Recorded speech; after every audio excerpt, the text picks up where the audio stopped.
लोहे की दुकान में अपने पिता के साथ काम कर रहे एक बालक ने अचानक ही अपने पिता से पूछा, पिताजी, इस दुनिया में मनुष्य की क्या कीमत होती है?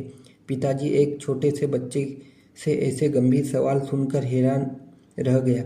फिर वे बोले, बेटे, एक मनुष्य की कीमत आंकना बहुत मुश्किल है, वो तो अनमोल है। बालक, क्या सभी उतने ही कीमती और महत्वपूर्ण है? पिताजी, हाँ बेटे। बालक कुछ समझा नहीं। उसने फिर सवाल किया, तो इस दुनिया में कोई अमीर तो कोई गरीब क्यों है? किसी की कम रिस्पेक्ट तो किसी की ज़्यादा क्यों है? सवाल सुनकर पिताजी कुछ देर तक शांत रहे और फिर बालक से स्टोर रूम में पड़ी एक लोहे की रॉड लाने को कहा। रॉड लाते ही पिताजी ने पूछा, इसकी क्या कीमत होगी?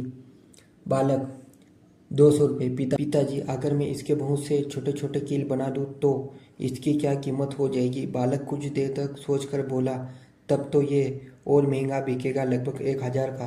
पिताजी, अगर मैं इसे लोहे से घड़ी के बहुत सारे स्प्रिंग बना दूँ तो? बालक कुछ देर तक गणना करता रहा और फिर एकदम से उत्साहित होकर बोला, तब तो इसकी कीमत बहुत ज़्यादा हो जाएगी।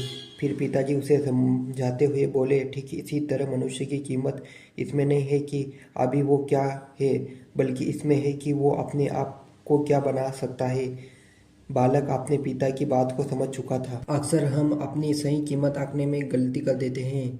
हम अपनी कीमत वर्तमान स्थिति को देखकर अपने आप को बेकार समझने लगते हैं, लेकिन हमारा जीवन हमेशा संभावनाओं से भरा होता है। हमारे जीवन में कई बार स्थिति अच्छी नहीं होती, पर इससे हमारी इज्जत कम नहीं होती। मनुष्य के रूप में हमारा जन्म इस दुनिया में हुआ है, इसका मतलब है कि हम बहुत खास है और महत्वपूर्ण भी।